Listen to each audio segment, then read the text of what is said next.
I, 35 male, have been married for 7 years to my 33 female wife, no kids. 2 years ago, she started a new career and has been very successful. At the time she started, she mentioned a man that she worked with but said on more than one occasion that he was a jerk and that she didn't like to work with him. Since then, she softened a bit and really didn't mention him much. I felt like I had no reason for concern. I've always trusted my wife, and although our marriage is not perfect, I felt like we got along pretty well. Fast forward to about a month ago, I started noticing some changes in behavior. She was texting a lot more and never letting her phone leave her side. She seemed to have more things going on at night, and on the weekends she became cold toward me and wouldn't reciprocate any affection. And she lied to me several times about strange things. The last lie was when she was packing for a business trip and I noticed she had purchased a new, much more revealing bathing suit than anything I'd ever seen her wear. I asked her about it and she said she ordered it online. Not true. And once she tried it on, decided it wasn't appropriate for a business trip to Florida with her colleagues. So she left for the trip and took the bathing suit while she was gone. I decided to do a little digging. I never in our entire relationship ever gone through my wife's things, but I had had enough of all the lies in one of her work bags. I found a drawing someone had done of her, almost like a caricature, but it was done on paper from a hotel. I also found a post-it note with driving directions to her male coworker's house written in her handwriting. I went through our bank statements and found that many times when she was supposedly at work, she was out to different restaurants around the city. This was enough for me to investigate further. I'm a private investigator by trade, and ethically, I have no problem invading someone's privacy when confronted with reasonable suspicion of wrongdoing. I placed a GPS tracker in her car, legal in my state since the card is titled in my name the Sunday. After she got back from her trip, she told me she was going to work at a coffee shop and run some errands. Her car never came within 1 mile of a Chipotle.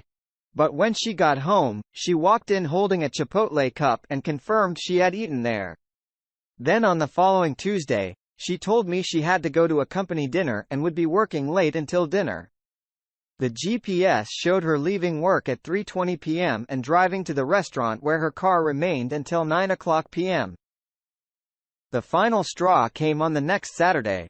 We were supposed to watch my niece play tennis at 8:00 a.m.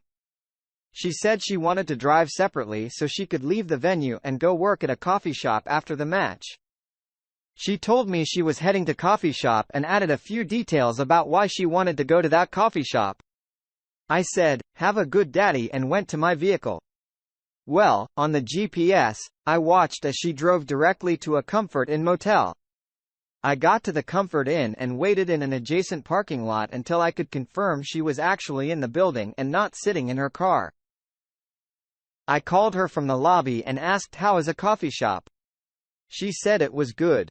Why, the only other thing I said was come down here so we can get this over with. Once she came down, she said these exact words, "It's not what you think, he has to do this because he's been caught with other girls before." I asked what she was talking about and she said that he always works in hotel rooms.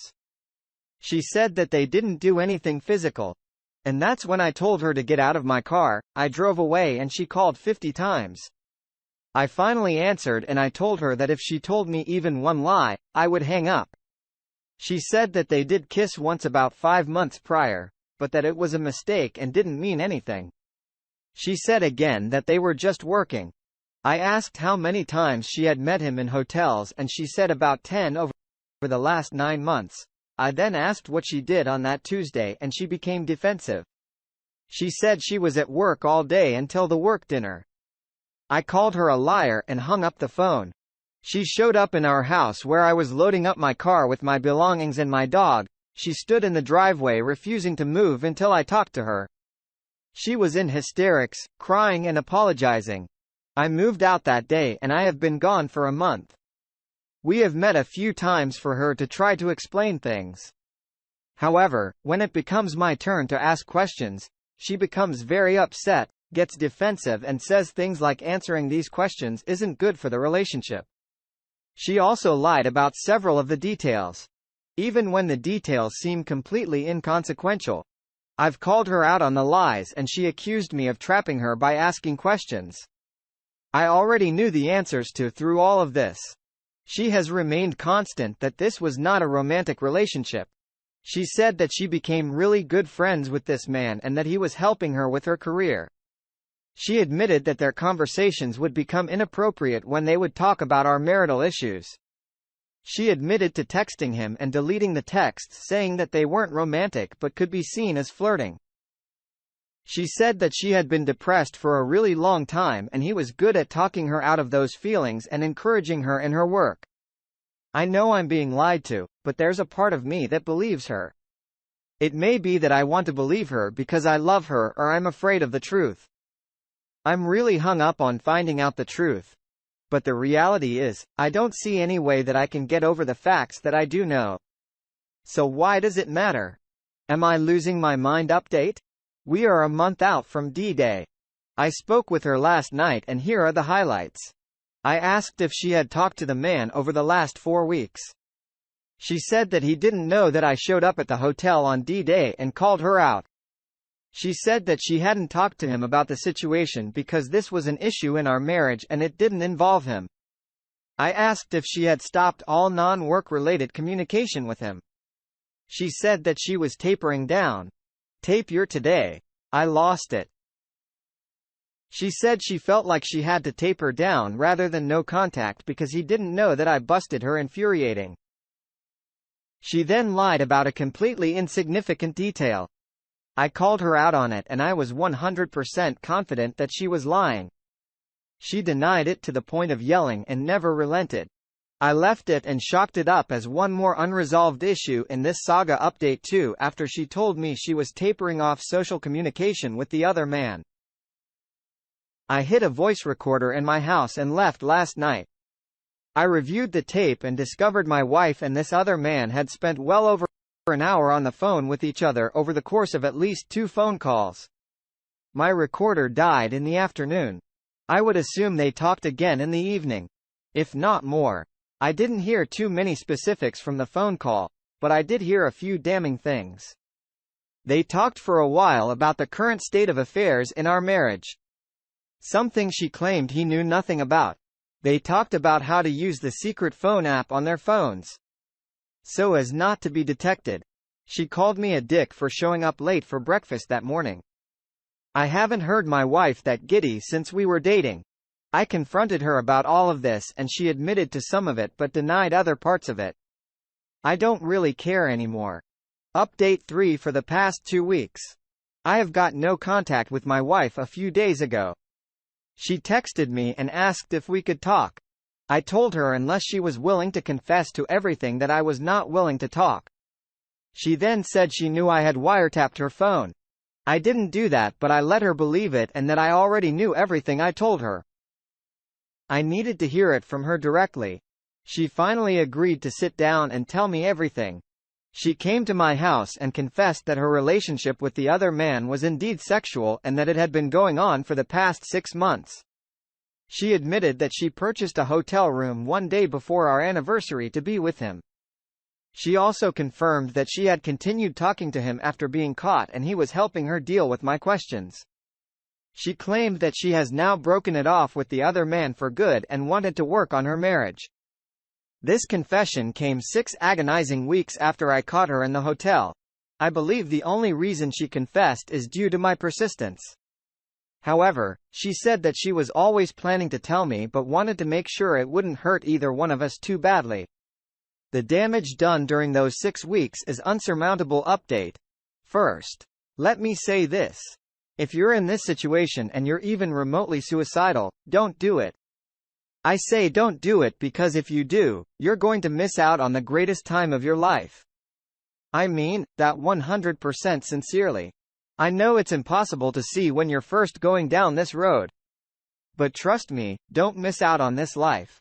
Now, the update: we got divorced. I took my time in making that decision. I wish I wouldn't have taken that time. But who cares? She wanted to stay together for what reason? I have no clue. She lied and gaslighted me for an eternity. And that torpedoed any reconciliation possibility for me. It's the hardest thing I've ever gone through during my marriage. I was all in. I wasn't perfect, but I loved my wife with all my heart and wanted to be with her forever. I would have done anything to make her happy. And I think I did on several occasions. Now that I'm away from that relationship, I can see it for what it was: a narcissist, crushing every ounce of energy out of a good person. That marriage was completely one-sided, with one person giving everything and the other person taking even more than could be given by the end of the marriage. I truly thought I was worthless as a partner. She degraded my profession, my personality and my looks. Since getting divorced, my business has flourished and I've been able to date women that I would have thought were way out of my league. I seriously thought I was ugly, in part because of the way my ex-wife made me feel. But now I'm having gorgeous women much younger than me approach me in bars. I've been in a couple of wonderful relationships with great women. They ended amicably for general compatibility issues. But it illuminated how terrible of a partner my ex-wife really was. I don't have any contact with my ex anymore. I really don't even think about her very often. This divorce became contentious because she thought I was getting too much of the money, even though I was taking less than 50%, because I wanted it to go smoothly without breaking up businesses and retirements. Can you imagine that? Cheating on someone and then getting upset about the amount of money they're taking, even though it's less than 50%. That hammered home for me that I was making the right decision and I needed to get away from that garbage as fast as possible. I lost friends in the divorce. Good riddance. Most took my side, but I don't care about those that didn't. They made it easy for me to jettison them. I lost my in-law family. This is one of the hardest parts. I really love some of them, but I get it. I sent enough correspondence to AP's wife that I'm 100% confident she knows she never contacted me back, and I'll respect her decision. Some advice. If you're fresh in this nightmare, separate yourself from the situation. This is the only way you're going to be able to think clearly without being gaslighted. Get professional help. I was in therapy for a long time. It held peace. I'm so much stronger now because of it. Surround yourself with friends and family as much as possible. Make healthy choices. Go to the gym. Limit drugs and alcohol. Get outside and try to sleep. Take people's advice but make your own decisions. It's your life. There were some really dark days after D-Day, but after the initial heartache, it has been the best time of my life. I'm truly happy every day. If you're going through this and need some advice from a self-proclaimed expert, hit me up. I'm happy to help. A huge thanks to everyone here who helped me when I was struggling. Cheers. Congratulations and much success on this next chapter of your life.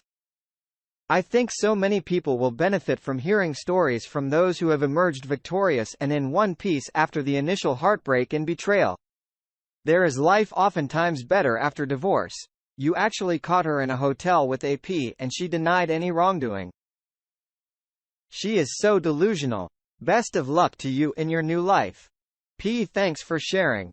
Thanks for taking the time to listen to today's story. If you enjoyed the story, please don't forget to like and subscribe. If you haven't already. If there is a story you would like to share with me, then do not hesitate